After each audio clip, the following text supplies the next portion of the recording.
Hello, and welcome to the webinar, Overcoming 5 Employee Engagement and Recognition Obstacles. My name is Megan Billingsley, and I'll be guiding today's conversation. HR and total rewards leaders are increasingly feeling the pressure to drive impact. Yet with competing priorities and limited resources, knowing where to focus to get the greatest return can be overwhelming. Employee recognition is one of the most powerful yet often overlooked levers for business success. Research consistently shows that employee recognition is one of the most powerful motivators in the workforce. And according to Deloitte, organizations with recognition programs were 12 times more likely to have strong business outcomes.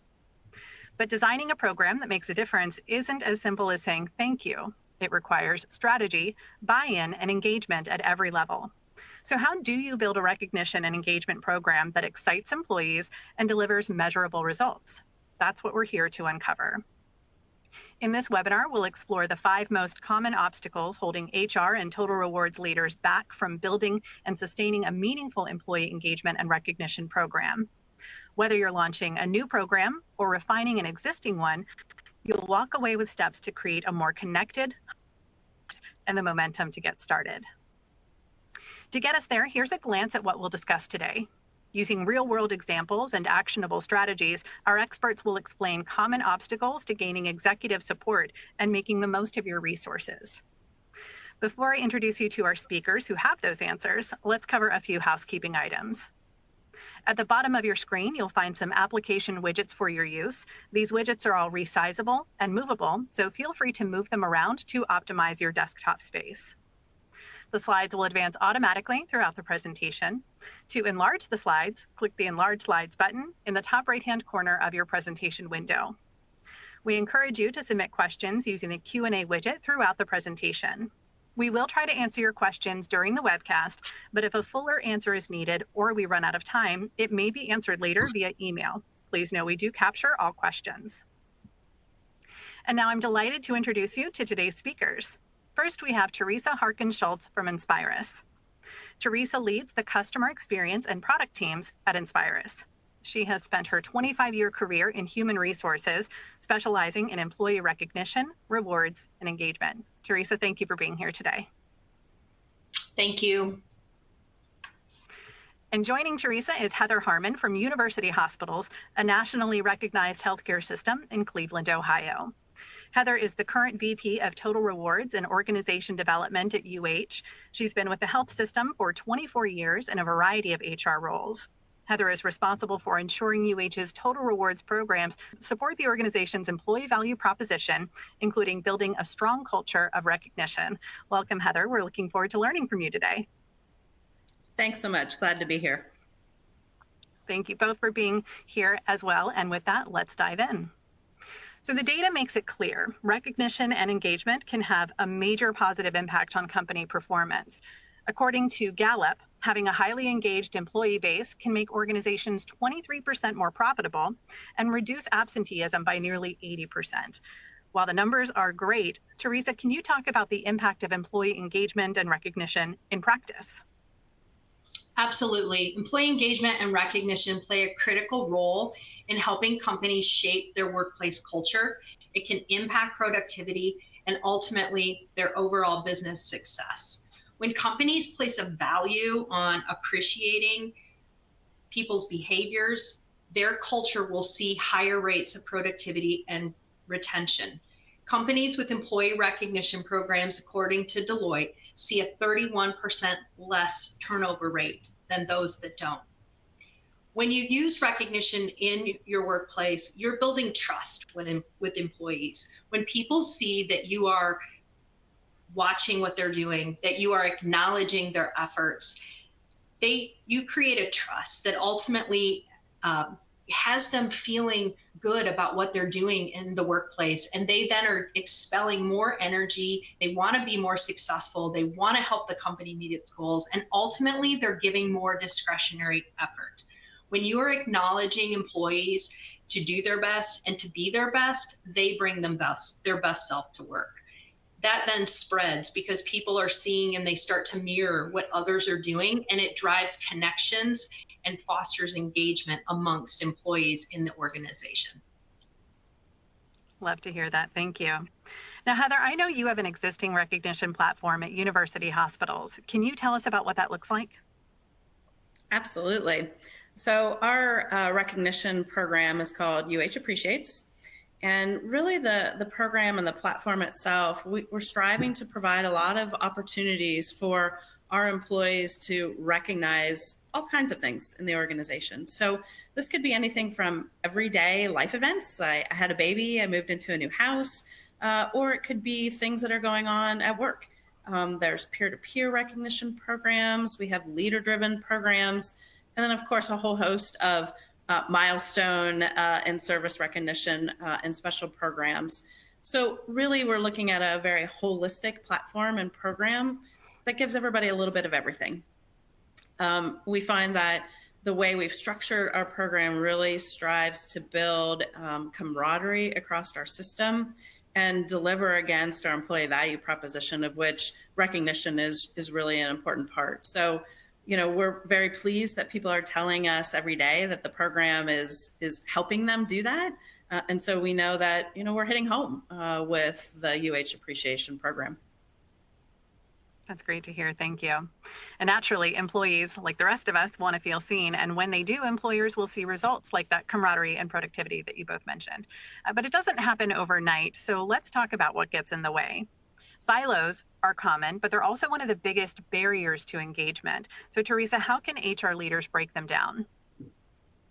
I think with recognition and engagement programs, it's just like benefit programs, wellness, or learning opportunities in the organization. You really have to work hard to collaborate with your counterparts, to listen to them, to understand what their business needs are, their objectives, to find those opportunities for how recognition can help them to build their culture inside of their groups. When companies don't take a comprehensive or global look at the culture that they're creating, they end up with silos. It creates animosity amongst work group. It can create some negative competition.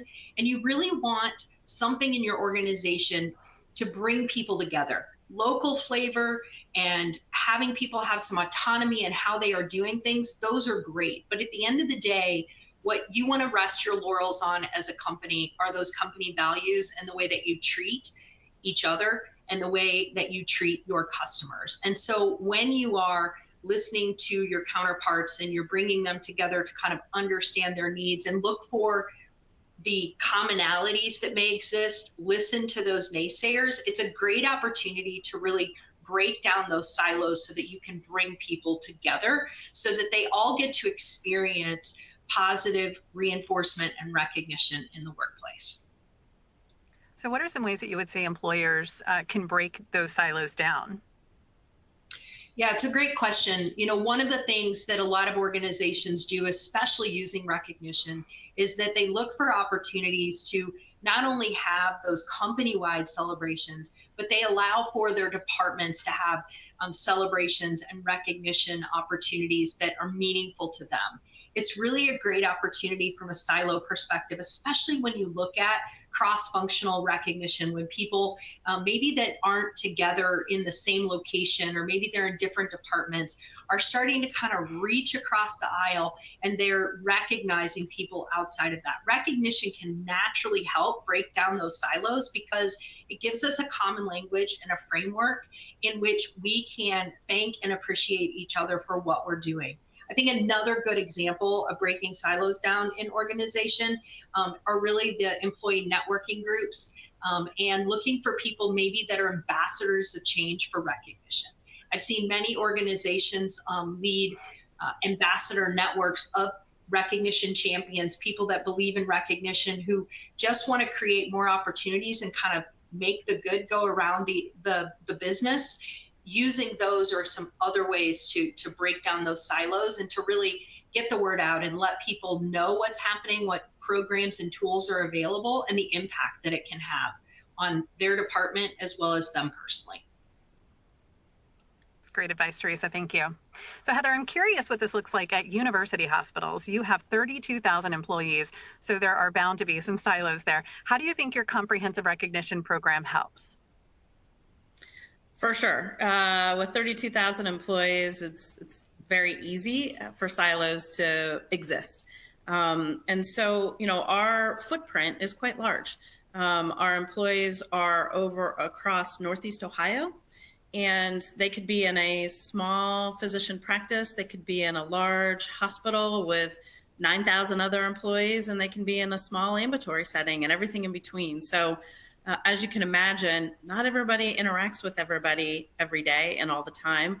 And most employees might only know the people who are, beside them every day or working in their department or at their facility. And so as a result, silos certainly can exist.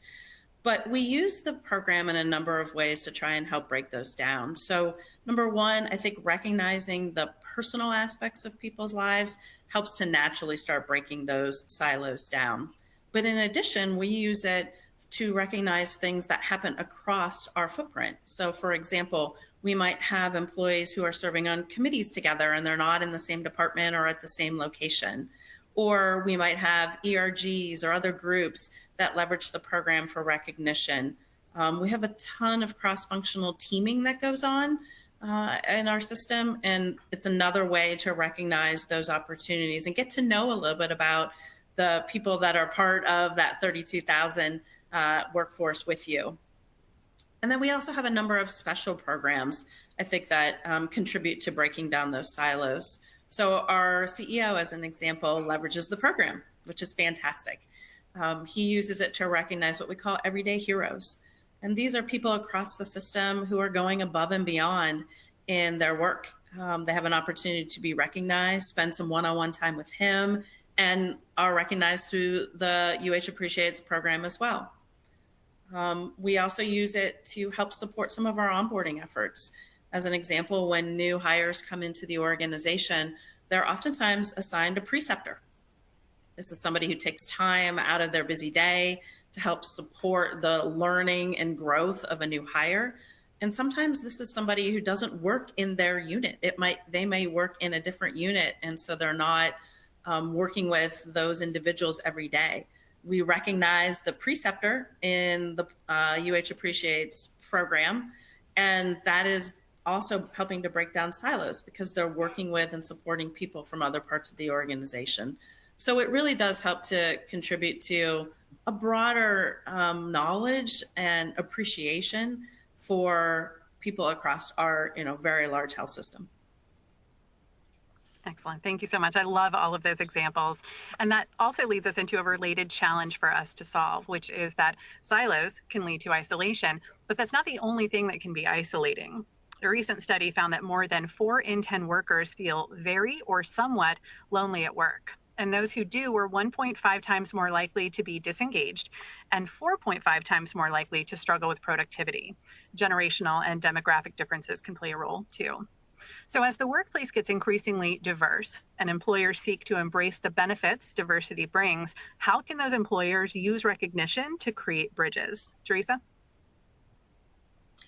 Yeah, great question. I think first and foremost, recognition being a powerful tool can help bridge those gaps by celebrating those cultural differences, whether it's acknowledging cultural and heritage months with personal recognition, allowing employees to share their traditions or festivals or accomplishments from their background. Those are all great ways to let people get to know each other at a personal level.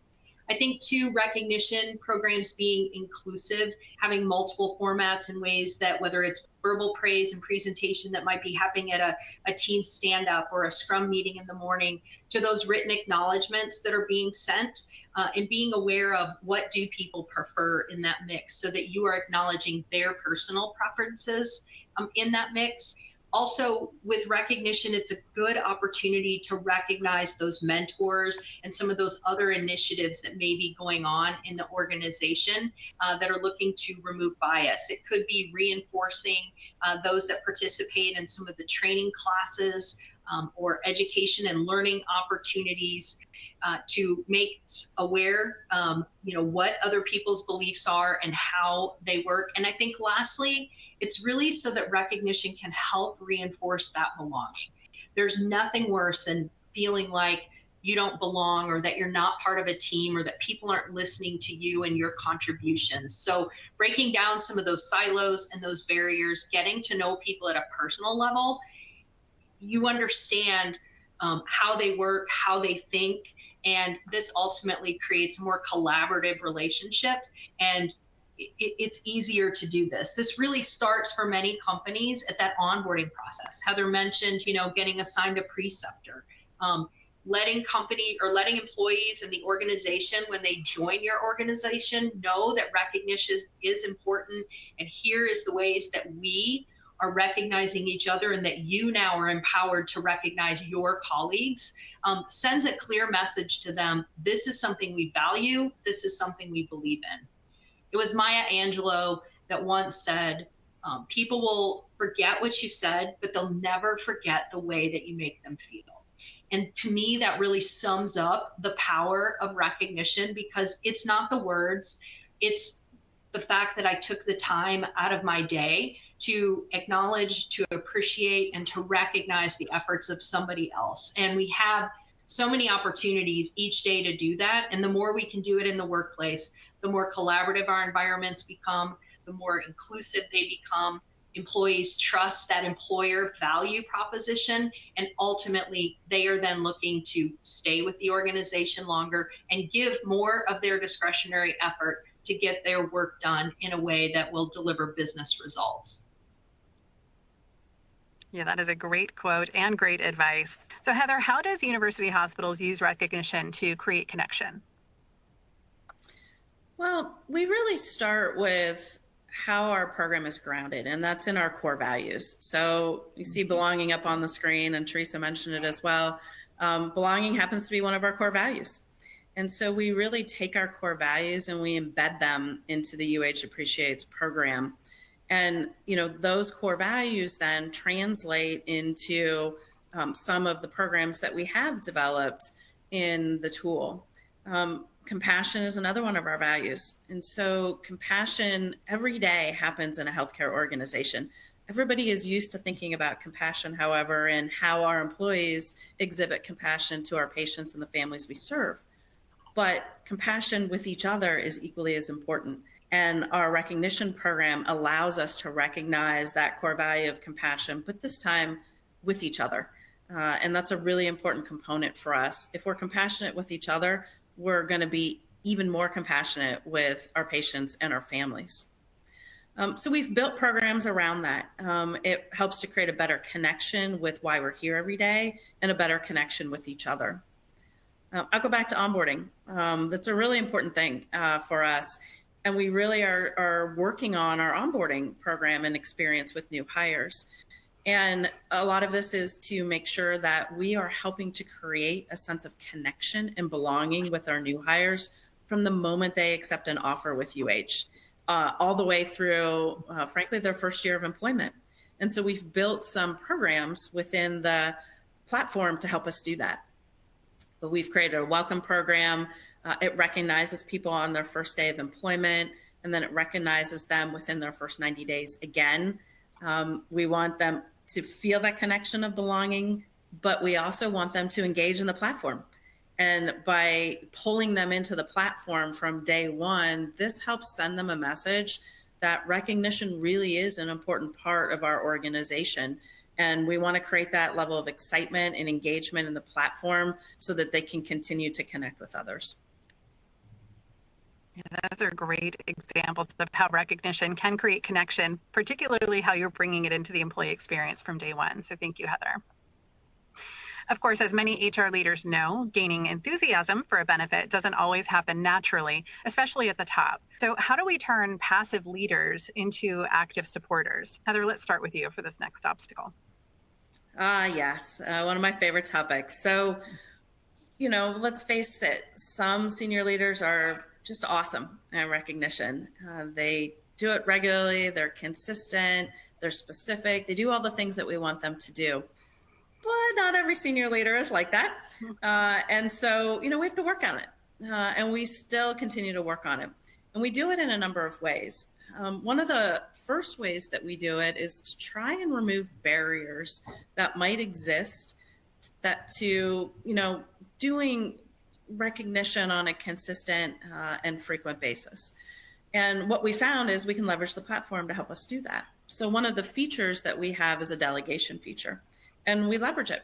We train the executive assistants of our senior leaders in how to be a delegate in the system and to conduct an actual recognition event.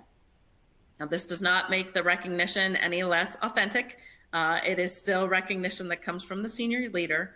But in this case, we've just removed that barrier of time and scheduling for the senior leader to get in there. So oftentimes we will find that our executive assistants will be meeting regularly with their senior leader. And one of the things that's on their agenda is, do you have anybody to recognize? And they will take that back and they'll use the delegation feature to send out the recognition. So it's, I think, been a really helpful way in which we've started to make sure that our leaders are buying into and understanding the importance of recognition, and we can help them by removing a barrier. Another example is some of the programs that we have. So we have a program built into UH Appreciates, and it's called Kindness Matters. And this program is funded by a donor, which is fantastic. However, there's not a lot of budget that goes with this program. And so because of the number of leaders we have, we're not able to spread dollars to everybody to use it. So our executives and our directors are the only ones that have access to a budget in this program. So in some ways, it forces them to engage in the platform. They can go in, they themselves, of course, can do the recognition, but other leaders are able to nominate and go to their senior leaders and say, hey, this individual did something above and beyond and really exhibited kindness in an important way, and we want you to recognize them. Sends the message that this is important, gets the senior leader engaged. So those are just some examples of ways that we've worked to really build that buy-in at the top. Yeah, very clever, and from the sound of it, effective as well. So thank you. Teresa, what about from your perspective? How can employers increase buy-in? I think Heather touched on a couple of key points that are important for buy-in into engagement and recognition programs. And the first thing is having ways that everyone can participate. So whether it's peer-to-peer recognition or, as Heather described, programs that have rewards associated with it, everybody has a role. And what I love about UH Appreciates programs is that you heard her mention frontline leaders, you heard her mention the CEO. There's something for everyone and a way for them to participate in the program. So having that inclusive approach, leveraging a technology is always key, incorporating that technology into your systems, because just having so many technologies available to each one of us each day that we're operating in, the more seamless we can make that for them to get access to be able to send recognition to others, that can help. I think another aspect of gaining better buy-in is to helping leaders and managers understand the business value that recognition can provide to them. You know, you oftentimes have performance management processes that are annual, and we talk to employees about those goals once a year. Recognition is really an opportunity to weave that in throughout the year and to provide that feedback and to help increase momentum towards the goals that they're working towards. You know, if you're looking to nurture future leaders as part of like succession planning, you can use recognition when you see people showing those leadership skills in the workplace and moving towards maybe that next role that they're looking at in the organization. I think having some of these efforts by leaders, you know, whether they're small, they send very powerful messages. That simple thank you and noticing and acknowledging that can start the buy-in process for others, because when I see somebody else doing this and I've received that recognition, I'm more likely to then give recognition to somebody else. And it starts the pattern of good going around in the organization, and people are participating in it. So I think just in summary, it's weaving it into the fabric of the organization, making it accessible through technology in a seamless way. And then lastly, really understanding the business value that it can bring to performance and retention of employees by breaking it down and looking for those small moments to lead to the bigger ones when people are accomplishing their goals. Yeah, that makes a lot of sense. Thank you. And Teresa, just because it's likely on the mind of our listeners, what about when budget or money is brought up? Yeah, this is always a tricky one. Recognition doesn't always have to have a monetary value associated with it. I think that starting small within an organization and ensuring you have a framework and a consistent approach to how you want your leaders and your employees engaging in recognition is most important. If you want to look for opportunities, whether it's to fund a technology or to fund rewards, oftentimes if you look at discretionary spends, you can oftentimes find people in the organization that have closets full of gift cards and goodies that they are giving out on demand, or maybe somebody is being sent out to buy a gift to celebrate something that someone's done, or their retirement gift. There's a lot of power in centralizing those funds, integrating it so that you can get better reporting, better visibility to what's happening. You can be tax compliant by reporting any of those rewards. And lastly, you really can maximize your spending power because you now are able to centralize those vendors and the people that are participating in those programs. So, it doesn't always have to have money. It is the cherry on the sundae when you do have those reward aspects. But creating a culture of appreciation and recognition can be done with just social recognition tools as well. Excellent. Thank you for sharing. Walking the walk by allocating budget dollars to support recognition is critical. And of course, that brings us to our fourth obstacle, which is resources, all of which HR leaders often do have less and less. So Heather, has your team struggled with resources? And if so, how do you keep the recognition program running? Yes, the budget question. So we're a not-for-profit healthcare organization. So yes, there's usually never enough resources and dollars to go around. In fact, about a handful of years ago, we used to have an entire FTE or individual who was dedicated to running our recognition programs. Unfortunately, that was a position we had to eliminate because of expense reductions. So it forced us to have to get creative. We look to do that in frankly, a number of ways. First was all around education.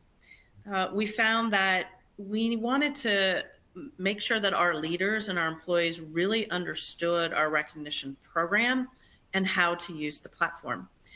So we spent a lot of time working on FAQs, other resources to help our workforce understand and leverage the tools and the programs that were part of UH Appreciates. That also helped to just frankly reduce the number of questions that were coming to us. If they better understand the platform and how to use it, then they're less likely to have to tap somebody on the shoulder or pick up the phone and call and ask for help. So we wanted to empower them. We have a fantastic HR portal, and so we started leveraging that, putting materials out there, putting toolkits, helping our leaders become better recognizers. Giving them examples of how to do that and how to maximize the platform to help them do that. Then we also looked at the platform itself and said, how can we automate things? What are features in the platform that will allow us to reduce our reliance on people to get things done?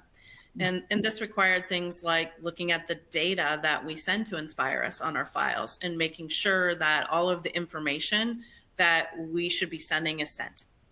We looked at how do we do budgeting? So we used to have to go through a budgeting exercise multiple times a year. Now we do it once a year. We're done, we set it, and it runs, and it's beautiful. And we don't have to touch it, and our colleagues at Inspirus don't have to touch it either unless we want to make a change. I think probably one of the most impactful things, however, that the platform allows us to do that historically we were not able to do is automate reminders within the platform. This happens on a regular basis without anybody touching anything.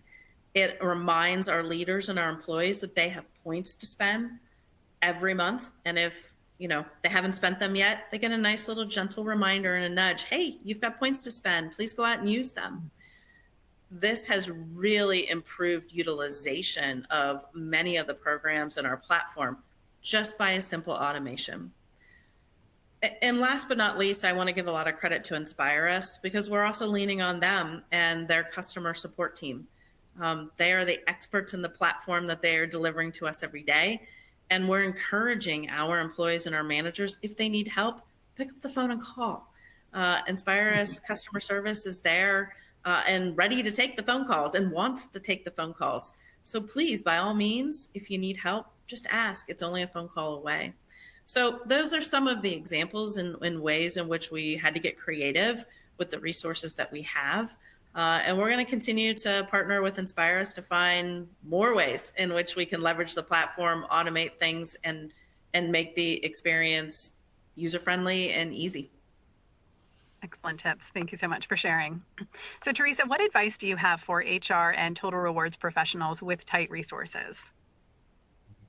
Well, AI seems to be the word of 2025 again this year. It felt like it was the 2024 word as well.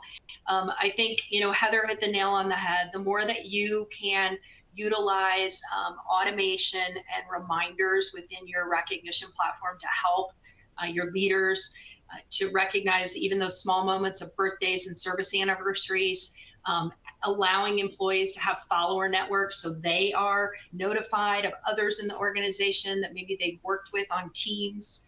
That is a key way, is to really leaning into technology so that you are able to do the things that matter in your organization and focus more on those strategic aspects.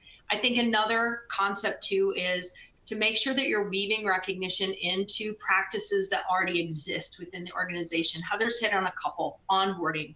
There is an onboarding and an exit interview process for people that join and those that leave the organization. There are opportunities to weave information about recognition into both of those so that you can complete that employee life cycle.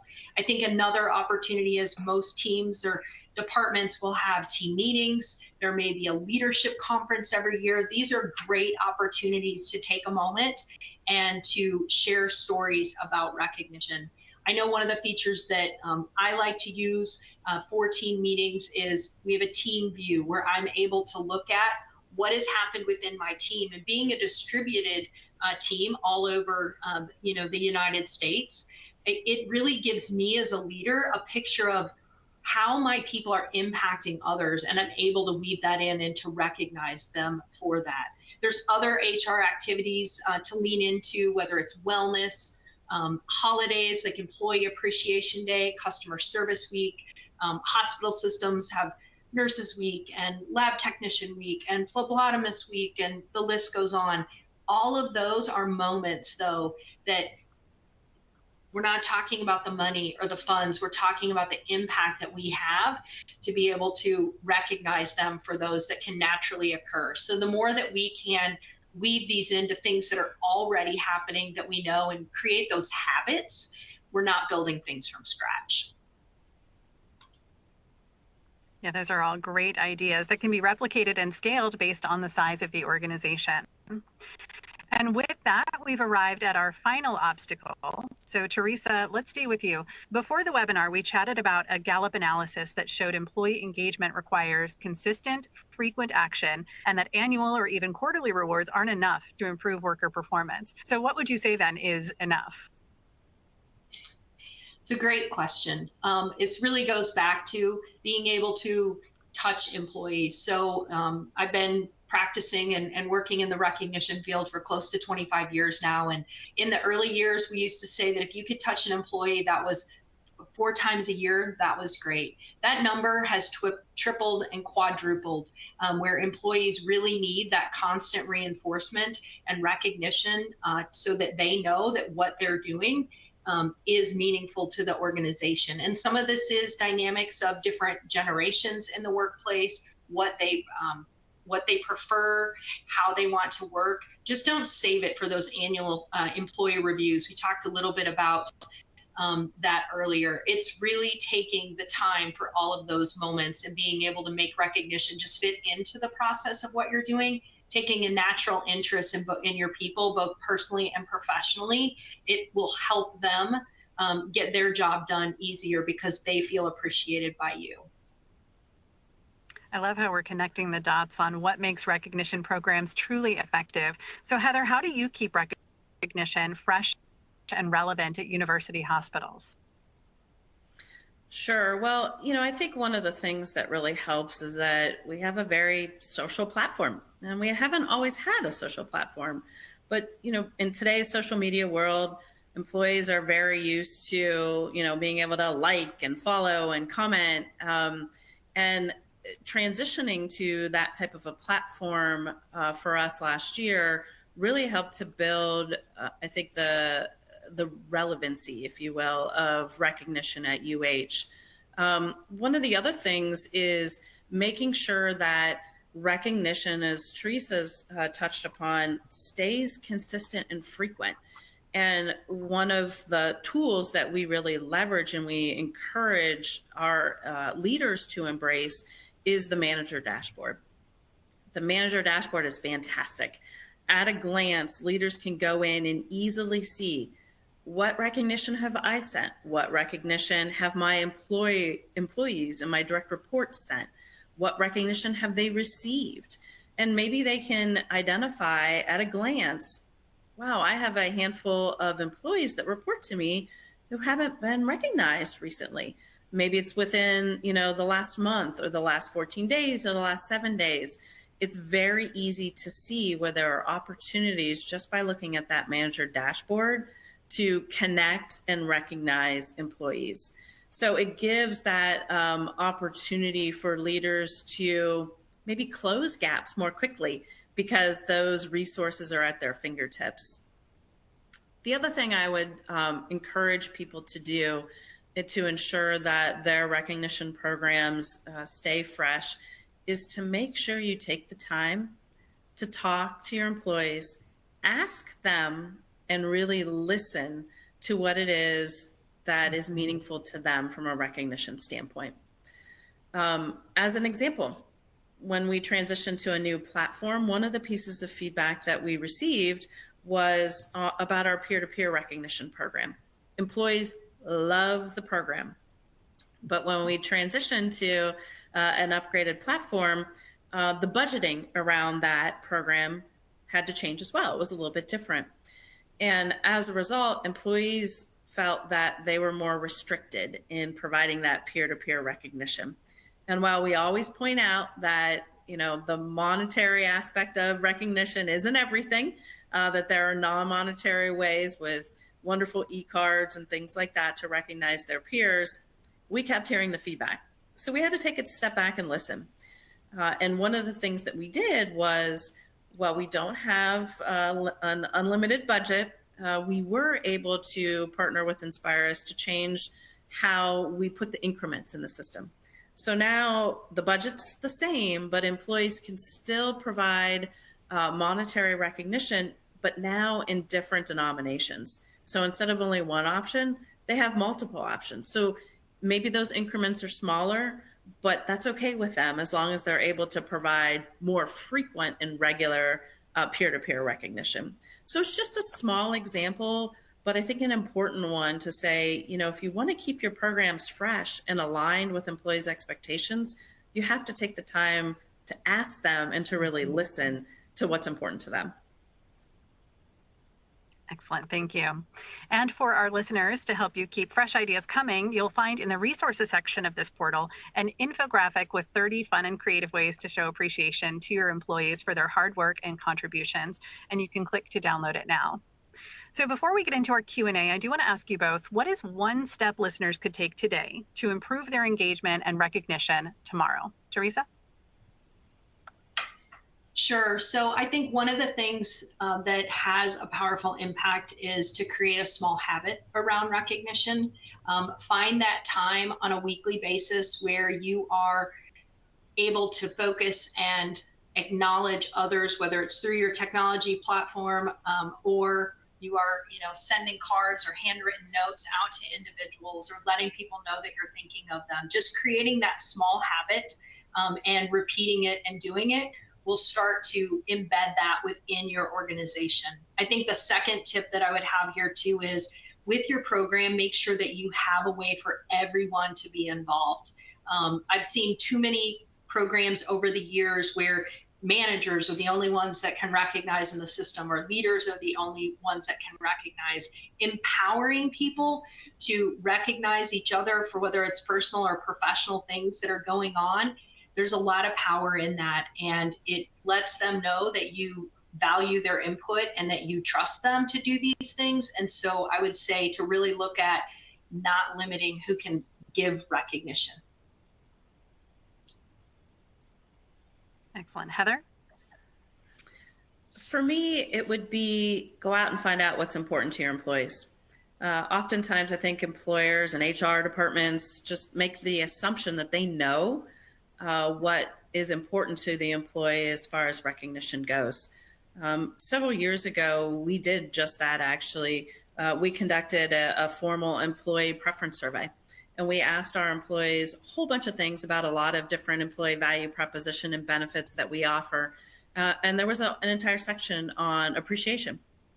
And we wanted to hear directly from our employees about what's important to you as it relates to appreciation. How do you like to be appreciated? What are the types of tools that you'd like to see? What are the things that we do today that really resonate with you and are important to you? And what are the things that maybe aren't? I'll tell you, we learned a lot from that. It helped us determine where we are going to invest. And sometimes that meant moving dollars from one program to another, because we discovered where we were putting money maybe wasn't as valuable or as valued to our employees as other places. So it allowed us to really listen and respond to the employees' feedback. And one of the most interesting things we found was that our UH appreciation program was the #1 way that our employees like to be recognized. That helped us build a business case to continue to enhance the budget in the program, when otherwise we wouldn't have had that information. Excellent. Thank you both. And if I could add one as today's moderator, I challenge our listeners to recognize someone on their team or in their organization after watching this webinar. So hopefully you have someone in mind and can reach out after this Q&A. If you have yet to submit your question, now is the time. And remember, if we don't get to yours today, you can expect an email. So our first question is, are there different types of recognition, and how do they compare? Is one type more or less effective than another, and how do you get the balance right? Teresa? Great question. So recognition is typically broken into 3 different categories. The first one is day-to-day recognition, or peer-to-peer, where anyone is able to recognize someone else in their organization. I think the next level of recognition is really those informal or formal opportunities that are part of programs. They could be programs that support the core values, or they could be programs, maybe it's a president's club or a volunteer of the year or a chairman's award that people are nominating, and really you have a select few. Those are all opportunities that exist. I think it's not a matter of one being more effective than the other. They all play a role in the organization. I think where it's really important to make sure that you are listening to your employees is to make sure that you understand both the type of recognition that they would like to receive, and then also the types of rewards that are meaningful to them. You want to offer rewards that are across a broad array of whether it's merchandise or e-gift cards or trips or travel or experiences. You want something that's going to appeal to multiple generations. So the balance in all of that is really understanding, and as Heather said earlier, knowing your audience, knowing your employees in your organization, listening to them to fine tune that formula between those 4 different things to get the right effect for your organization. Great, thank you. And next we have a question about everyone's favorite topic, AI. So the question is, how might AI help with recognition and engagement? Teresa, you want to take this? Yes, we talked a little bit earlier about alerts and nudges, making sure that you have a platform or a tool that is informing you of things that are happening, or people that you're interacting with at work and what's happening in their world. Another aspect for recognition is really sometimes that writing aspect can be intimidating. So where technology can help in recognition platforms and tools is really with writing assistance. This can be in the form of evaluating what you've said to make sure that your message has the right sentiment, that you've used the right language in that message, all the way to helping you craft that message of what you want to say. I'd like to kind of assimilate that back to Heather's example around, delegates. It doesn't make the recognition any less meaningful because you've used AI. You're really looking to enhance that message and make sure that it's communicating what you're really meaning for it to communicate. Excellent. Thank you. And I think we've got time for one more question, and that is, how can you stay positive and persistent as you run into hurdles? Heather, you want to take this one? Sure. I would start with be patient. A strong culture of recognition doesn't happen overnight, and it takes time and it takes a lot of work. We're still working on ours. We haven't mastered it, and we're going to continue to work on it. But I think if you take the time and exercise a little bit of patience, go out and find those success stories, talk to those leaders who do recognition so well, or work groups and teams that leverage the platforms and the tools that we've given them. Those are stories you want to amplify. You want to tell those in the organization because they really demonstrate the power that recognition can have in an organization. And that's really what you want to spread. Leverage those champions, get them out there and have them cheerlead others and show others how to really do it and do it well. And lastly, don't be afraid to change things. You're not always going to get it right. But if you really listen and realize, hey, something might not be working, and that's okay. So iterate, change it, make it better, and be willing to do that on a consistent basis. That patience will pay off, and staying positive is part of that. But you'll get there, no doubt. Excellent. That's the perfect point to end right there. And that wraps up today's discussion. Teresa and Heather, thank you both for your valuable insights. I know our audience is walking away motivated and prepared to level up their employee engagement and recognition. And speaking of our audience, thanks to everyone for tuning in. I hope you too get the recognition you deserve for the enhancements to your employee engagement you'll undoubtedly make after this webinar. So look out for an email with the recording, and we hope you have a great day.